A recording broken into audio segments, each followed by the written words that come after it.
एक बार फिर से स्वागत है आपका सीजीपीएससी ई ज्ञान में। आज मैं आपको छत्तीसगढ़ से रिलेटेड वो चीजें बताने वाली हूँ जो एग्जाम के पॉइंट ऑफ व्यू से बहुत ज्यादा इंपॉर्टेंट है। ये है छत्तीसगढ़ की प्रशासनिक संरचना जो टाइम टाइम पे अपडेट होते रहती है। आज मैं आपको बेसिकली प्रशासनिक इकाइयों में संभाग, जिलों का गठन, तहसीलों का गठन और किस तरीके से उनमें और स्थापना की जा रही है और कौन कौन सी कमेटी बनाई गई है, वो प्रशासनिक संरचना में किस तरीके से संचालन किया जा रहा है, मंत्रिपरिषद का क्या स्वरूप है वो बताने वाली हूँ। छत्तीसगढ़ की विधायिका का स्वरूप क्या है, कितने रिजर्व सीटें हैं लोकसभा, राज्यसभा और विधानसभा में कितनी कितनी सीटें आरक्षित की गई है वो बताने वाली हूँ और साथ ही साथ न्यायपालिका को भी डिस्कस करने वाली हूँ। तो ये जो एडमिनिस्ट्रेटिव लाइन है जो बहुत ज्यादा इम्पोर्टेंट है छत्तीसगढ़ के पॉइंट ऑफ व्यू से, तो वो आज मैं डिस्कस करती हूँ। तो मैं स्टार्ट करती हूँ आपको सबसे पहले प्रशासनिक इकाई के बारे में बताने के लिए। छत्तीसगढ़ की जो प्रशासनिक इकाई है वो संभाग, जिला, अनुविभाग,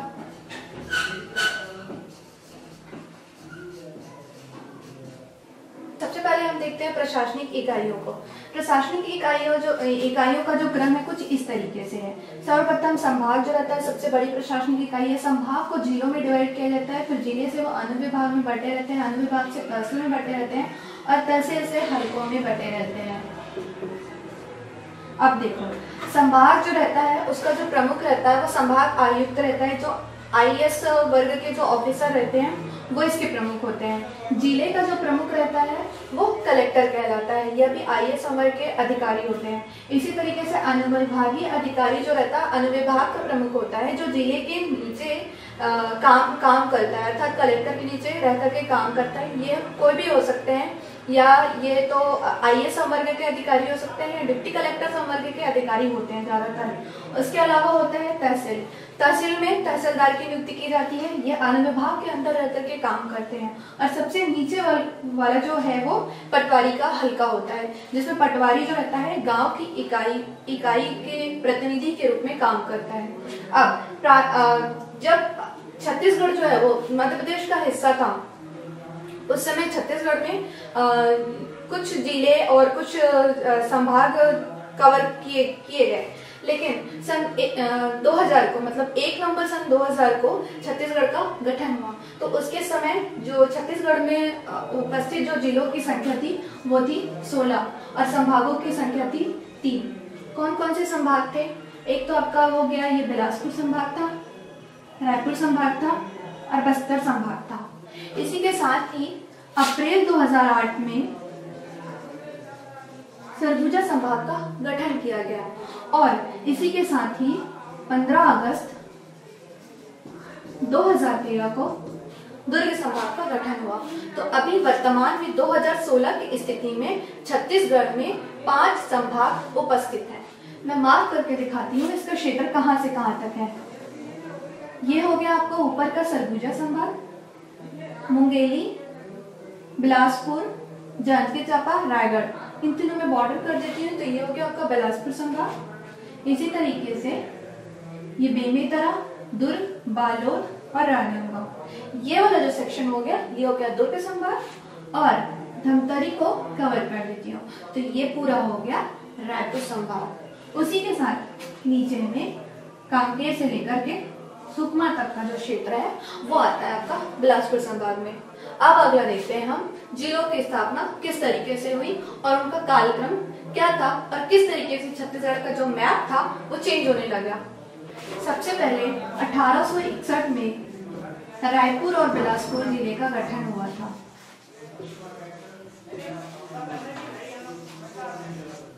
1861 में ही सेंट्रल प्रोविंस का गठन हुआ था और 1865 में छत्तीसगढ़ को सेंट्रल प्रोविंस के अंतर्गत एक संभाग का दर्जा दिया गया। 1905 में जो सेंट्रल प्रोविंस और मध्य प्रांत जो था उसको पुनर्गठित किया गया। उसके साथ ही 1906 में दुर्ग जिले की स्थापना की गई। इसी तरीके से आजादी के समय 1948 में बस्तर और रायगढ़ जिले की स्थापना की गई।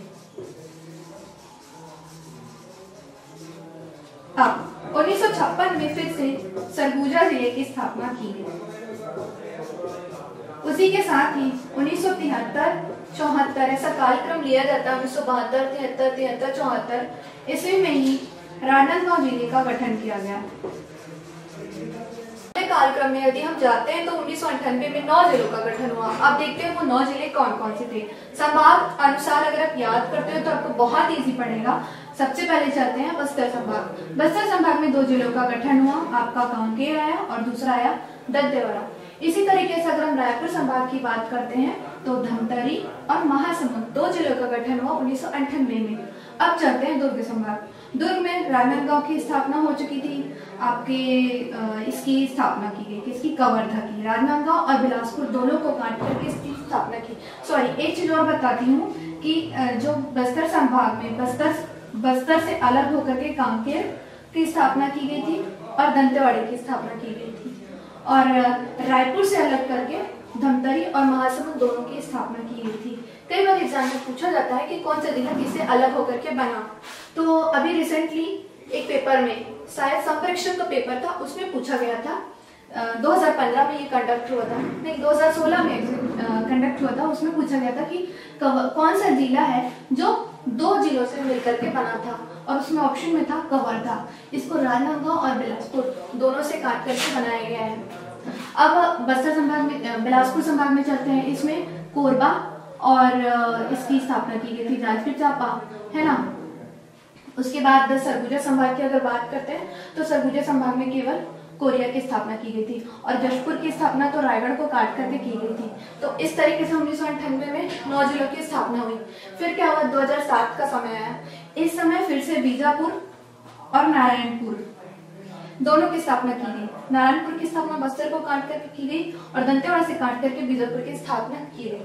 अगेन 2012 की बात है, फिर से 9 जिलों का गठन माननीय मुख्यमंत्री डॉक्टर रमन सिंह के द्वारा किया गया। अब 2012 में फिर से 9 जिले, हम फिर से संभाग वाइज देख लेते हैं। अगर बस्तर संभाग की बात करते हैं तो बस्तर को काट करके बना कोंडागांव और दंतेवाड़ा को काट करके बना सुकमा। इसी तरीके से अगर हम रायपुर संभाग की बात करते हैं तो रायपुर को काट करके बलौदाबाजार और गरियाबंद 2 जिलों की स्थापना की गई। साथ ही अगर हम दुर्ग संभाग की बात करते हैं तो यहाँ पर 2 जिलों की स्थापना की गई। पहला ऊपर की तरफ बेमेतरा और नीचे बालोद की। बिलासपुर संभाग को काट करके मुंगेली, बिलासपुर जिले को काट करके मुंगेली जिले की स्थापना की गई, और उसी के साथ ही सरगुजा को काट करके सूरजपुर और बलरामपुर 2 नए जिलों की स्थापना की गई। अब यदि लोकार्पण के हिसाब से देखा जाए तो बालोद जिला जो था वो 19वां जिला था, और अगर अंतिम जिले की बात की जाए तो वो था बलौदाबाजार। ये हो गया आपका 27वां जिला। अब यदि पूछा जाए कि कौन सा जिला कितने जिलों से जुड़ा हुआ है, सर्वाधिक या न्यूनतम, तो उस टाइप का क्वेश्चन देखते हैं।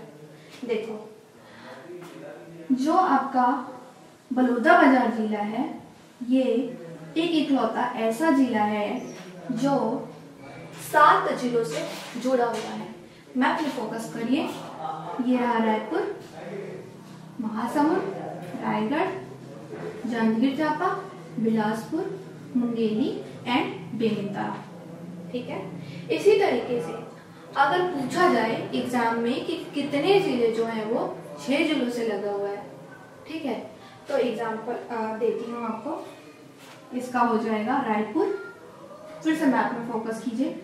आपका ये हो गया धमतरी, ये हो गया गरियाबंद, ये हो गया महासमुंद, ये हो गया बलौदाबाजार, ये हो गया बेमेतरा और ये हो गया दुर्ग।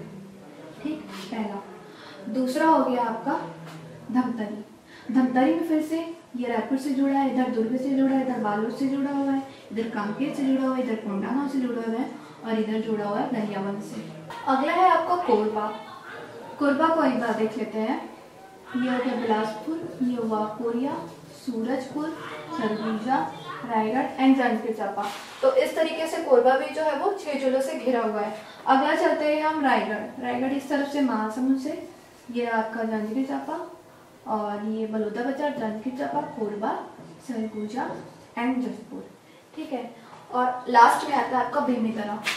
बेमेतरा को देखते हैं। ये दुर्ग, इधर हो गया राजनांदगांव, इधर हो गया कवर्धा, मुंगेली, बलौदाबाजार, रायपुर।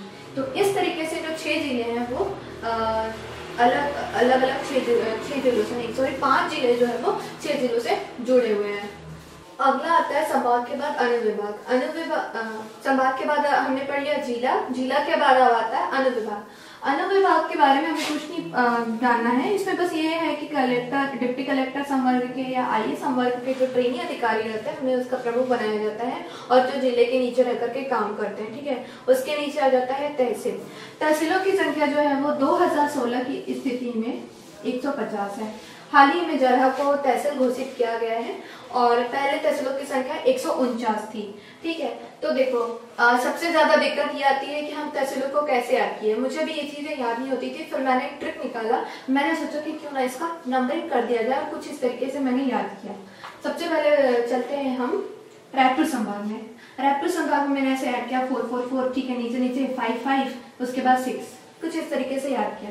तो रायपुर में तहसीलों की संख्या 4 है और आपका जो धमतरी है उसमें 4 है, गरियाबंद में 5 है और महासू में 5 है और बलौदाबाजार में 6 है तहसीलों की संख्या। इसी तरीके से मैंने दुर्ग संभाग का भी याद कर लिया है, 459 होता है, 3 और 5 ऐसा करके मैंने याद कर लिया, ठीक है। उसी तरीके से बिलासपुर संभाग में मैंने याद किया कि 2 और 5। नारायणपुर में तहसीलों की संख्या 2 है, कोंडागांव में तहसीलों की संख्या 5 है। दोनों को अगर ऐड करते हैं तो कांकेर चले जाएगा, 7 हो गया। और उसी तरीके से बस्तर का जो है वो 7 हुआ, ऐसा करके मैंने याद कर लिया। फिर 443 ऐसा करके एक बार जब मैंने मार्क कर लिया तो मुझे भी याद हो गया, आपको भी इसी तरीके से याद करना चाहिए, ठीक है।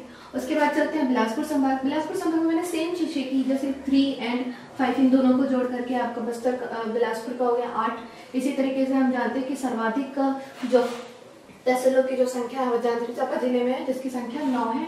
और रायगढ़ में तहसीलों की संख्या, जांजगीर चांपा जिले में तहसीलों की संख्या 10 है और रायगढ़ जिले में तहसीलों की संख्या 9 है। इसी तरीके से कोरिया, सूरजपुर और बलरामपुर में भी तहसीलों की संख्या जो है वो अलग अलग है। इसी तरीके से जो तहसीलों के पुनर्गठन के लिए प्रशासनिक सुधार आयोग की स्थापना की गई है और उसी में उसके जो प्रमुख हैं सुयोग्य कुमार मिश्रा, उन्होंने छत्तीसगढ़ में तहसीलों के गठन की जिम्मेदारी ली है और किस तरीके से तहसीलों का गठन होगा। 150 तहसीलों में से 85 जो तहसील हैं वो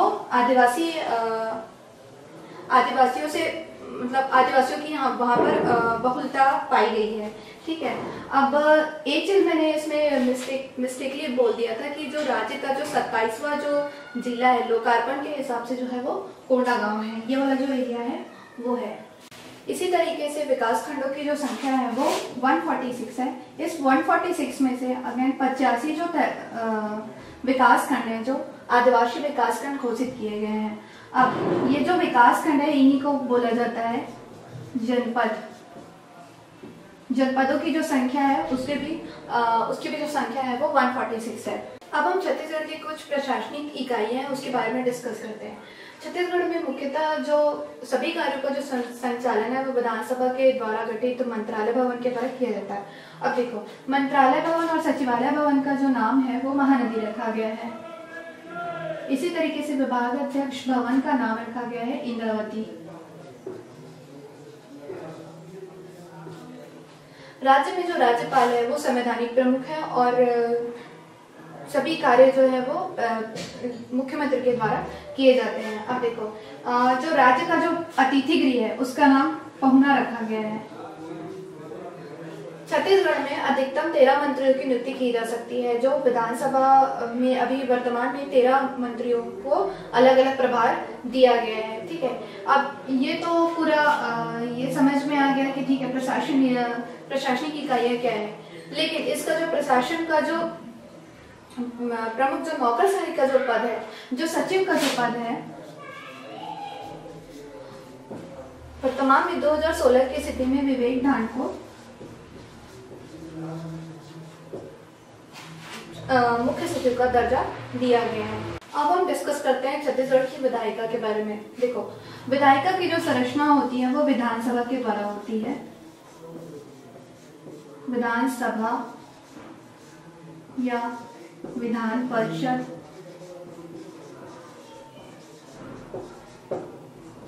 प्लस राज्यपाल। छत्तीसगढ़ में विधान परिषद का कोई अस्तित्व नहीं, इन दोनों को मिलाकर के विधानमंडल कहा जाता है। राज्य का जो प्रमुख है, संवैधानिक प्रमुख जो है वो राज्यपाल को बनाया गया है और विधायिका का जो प्रमुख है वो मुख्यमंत्री है। अब देखो छत्तीसगढ़ में राज्यसभा की सीटों जो है वो 5 है, लोकसभा की जो सीटें हैं वो है 11 और इसी तरीके से विधानसभा की जो सीट है वो है 90। इसमें से अब सीटें आरक्षित भी की गई है।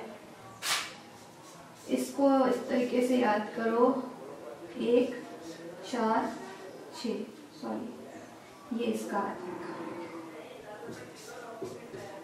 1 4 एंड 6। इस तरीके से इसमें से अनुसूचित जाति जो है उनकी सीट 1 है, अनुसूचित जनजाति की 4 है और अनारक्षित की जो रिजर्व सीट है वो 6 है।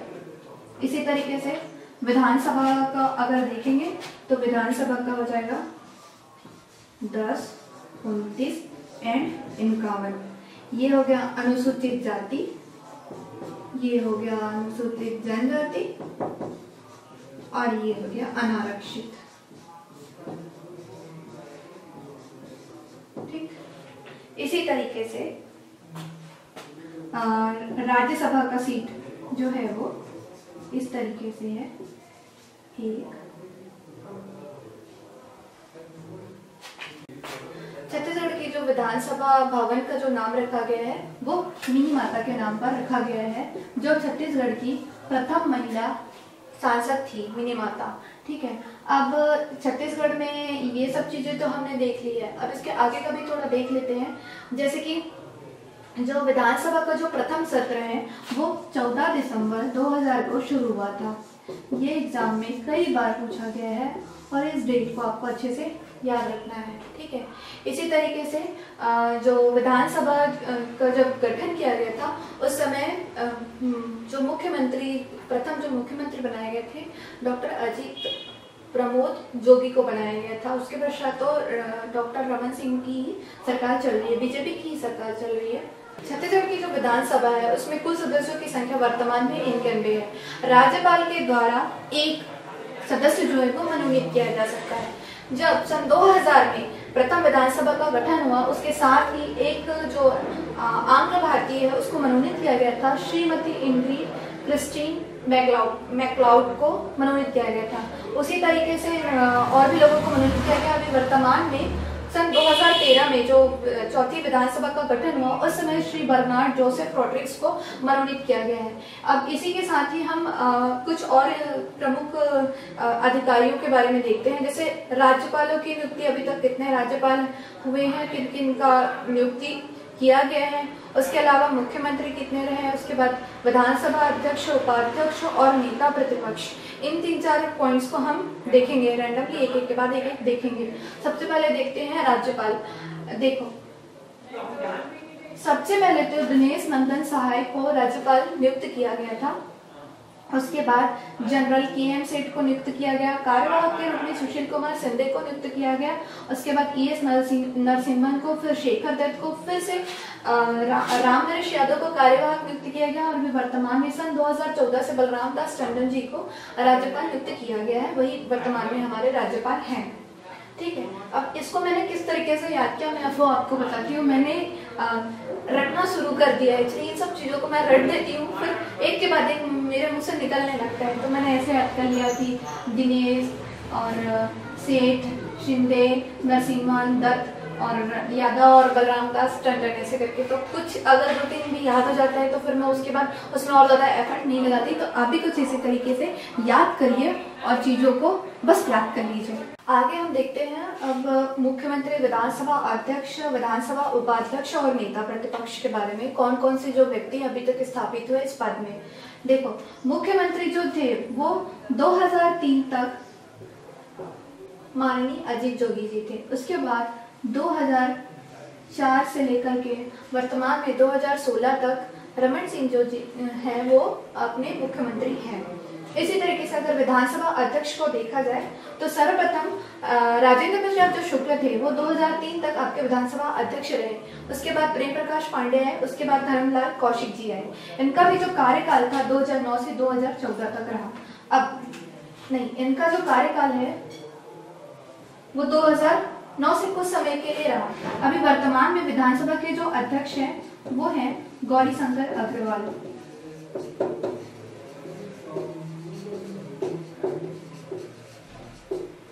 इसी तरीके से अगर विधानसभा उपाध्यक्ष की बात की जाए तो सर्वप्रथम जो उपाध्यक्ष थे वो थे बनवारी लाल अग्रवाल। इनका जो कार्यकाल था 2001 से 2003 तक था। जैसे मैंने आपको बताया कि 14 दिसंबर सन 2000 से ही विधानसभा का सत्र प्रारंभ हुआ था।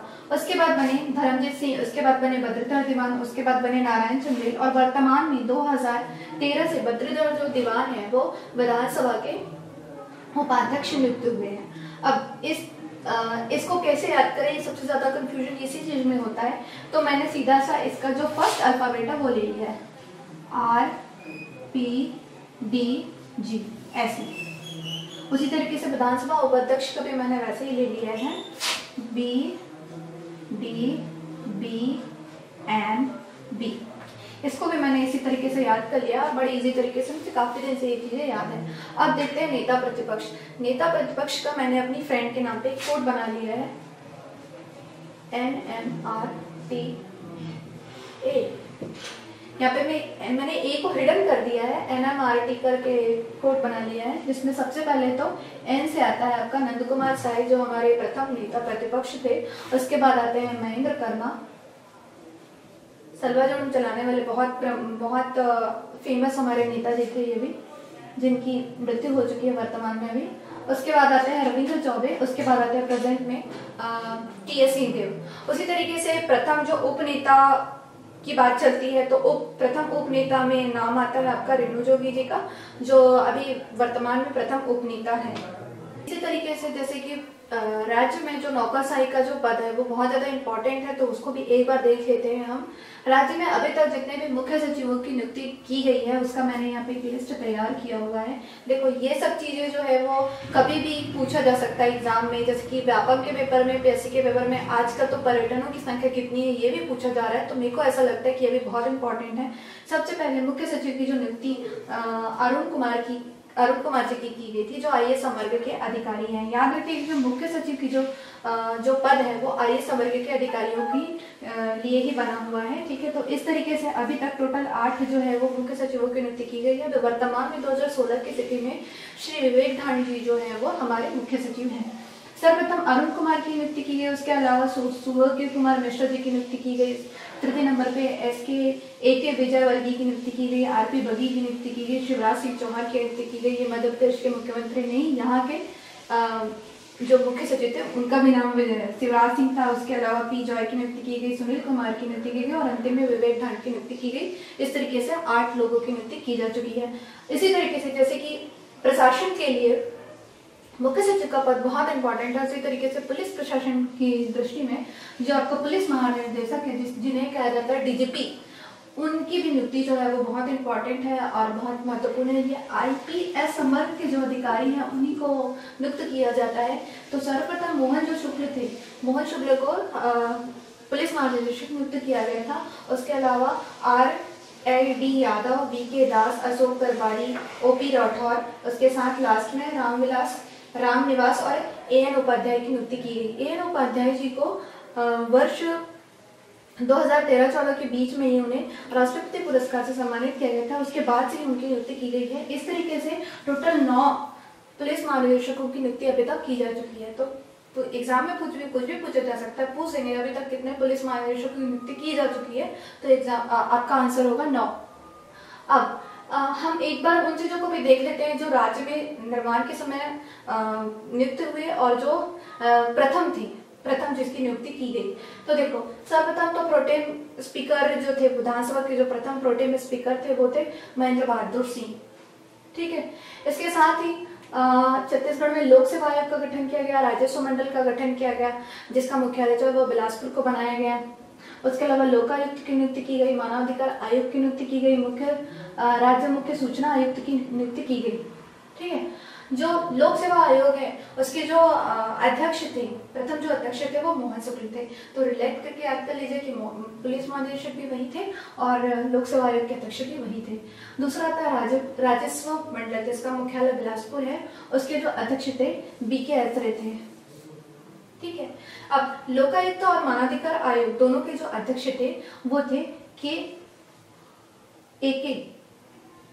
ये है AK अग्रवाल, ठीक है। इसी तरीके से मानवाधिकार आयोग के जो अध्यक्ष थे वो भी थे AK अग्रवाल। अब देखो अभी वर्तमान में 2016 की स्थिति में लोकायुक्त जो है वो हमारे हैं डॉक्टर नहीं है, वो है जस्टिस हैं, जस्टिस शंभुनाथ श्रीवास्तव। और उसी तरीके से मानवाधिकार आयोग के जो अध्यक्ष हैं वो है राजीव गुप्ता। जो राजीव गुप्ता जी थे वो छत्तीसगढ़ के उच्च न्यायालय के मुख्य न्यायाधीश भी रह चुके हैं। उसी तरीके से राज्य के मुख्य सूचना आयुक्त जो है वो श्री विजय वर्गीस जी हैं। देखिए यहाँ पे मैंने लिखा है AK विजय वर्गीस, मुख्य सचिव की नंबरिंग में 3rd नंबर पे हैं, तो उन्हीं को रिलेट करके आप यहाँ पर भी याद कर सकते हो कि राज्य का मुख्य सूचना आयुक्त जो है वो विजय वर्गीस है। अभी वर्तमान 2016 की स्थिति में सूचना आयुक्त जो है वो सर्जियस मिंज है।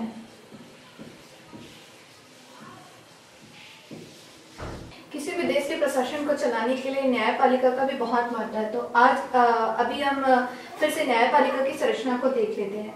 छत्तीसगढ़ में जो उच्च न्यायालय का जो गठन है राज्य की स्थापना के समय किया गया था। यह देश का 19वां नंबर का उच्च न्यायालय था और इसका जो स्थापना जो की गई है, ये जो हाई कोर्ट जो है वो आपका बिलासपुर जिले में उपस्थित है और साथ ही साथ यहाँ पर राजस्व मंडल की भी स्थापना की गई है।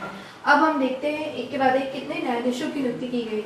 ये चीज इसलिए पढ़ना बहुत ज़्यादा जरूरी है क्योंकि 2014 के PSC में प्रीलियम के पेपर में पूछ दिया गया था कि कौन कौन से न्यायाधीश का कब कब पद स्थापना हुआ और उसके साथ उनका ईयर भी मैच करने के लिए दे दिया गया था कॉलम में।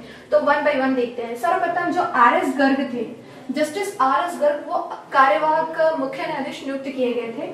उसके बाद जो प्रथम मुख्य न्यायाधीश की बात करेंगे तो वो आ जाते हैं WA शशांक। इन दोनों का जो कार्यकाल था ज्यादा समय का नहीं रहा, लेकिन 1 नवंबर 2000 से RS गर्ग का कार्यकाल रहा और उसी प्रकार 4 दिसंबर सन 2000 से 6 फरवरी 2002 तक WA शशांक जी का कार्यकाल रहा। उसी के बाद डॉक्टर AHS कुरंगा का जो कार्यकाल था 6 फरवरी 2002 से 28 मई 2004 तक रहा। साथ ही फिर सोम सुंदरम वेंकट चला जी जो थे, उनका जो कार्यकाल जो है वो 2004 से प्रारंभ हुआ। इसी तरीके से अनंत कुमार पटनायक का जो कार्यकाल 14 मार्च 2005 से 17 नवंबर 2005 तक रहा। फिर 17 नवंबर 2005 से फिर से RS नायक का, उसके बाद HL दत्तू जी का कार्यकाल रहा 19 फरवरी 2007 से 19 मई 2007। ये जो थे 2015 में सुप्रीम कोर्ट के, भारत के उच्चतम न्यायालय के मुख्य न्यायाधीश रह चुके हैं। उसके बाद आते हैं डॉक्टर जगदीश भल्ला। 19 मई 2007 से लेकर के 1 फरवरी 2008 तक के इनका कार्यकाल रहा। उसी के बाद डॉक्टर बोलती हूँ राजीव गुप्ता जी का जो कार्यकाल था वो 2 फरवरी 2008 से लेकर के 21 अक्टूबर 2012 तक रहा। उसके बाद है यतीन्द्र सिंह, जस्टिस यतीन्द्र सिंह। उसके बाद आया नवीन सिन्हा और लास्ट में आए आपके जस्टिस दीपक गुप्ता, जिनका कार्यकाल जो है वो 19 मई 2016 से शुरू हुआ। इसी दिन उन्होंने शपथ ग्रहण किया था। 16 मई 2016 को जस्टिस दीपक गुप्ता जो है वो छत्तीसगढ़ के उच्च न्यायालय के मुख्य न्यायाधीश नियुक्त हुए। जस्टिस दीपक गुप्ता जो थे पूर्व में त्रिपुरा जो राज्य थे वहां के उच्च न्यायालय के मुख्य न्यायाधीश रह चुके हैं। इसी प्रकार से छत्तीसगढ़ में 20 कुटुंब न्यायालय का भी गठन किया गया है अनेक विवादों को निपटाने के लिए। उसी तरीके से औद्योगिक न्यायाधिकरण जो है उसकी स्थापना की गई है और उसका जो मुख्यालय है वो रायपुर को बनाया गया है।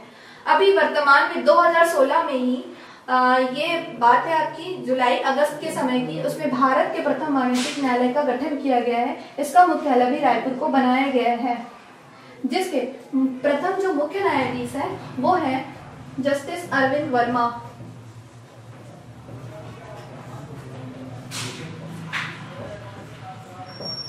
तो इस तरीके से छत्तीसगढ़ में न्यायपालिका का ये स्वरूप हमें देखने को मिलता है। आज की वीडियो में मैंने पार्ट 1 कंप्लीट किया है और इसका आगे का हम पार्ट 2 जो है वो अगले लेक्चर में देखेंगे। अगर आपको मेरा वीडियो पसंद आया है तो मेरे CGPSC ई ज्ञान चैनल को सब्सक्राइब कीजिए और CGPSC ई ज्ञान को फेसबुक में जाकर के लाइक कीजिए, कमेंट कीजिए और कम्युनिकेट कीजिए, जितना हो सके उतना डाउट पूछिए। Thank you.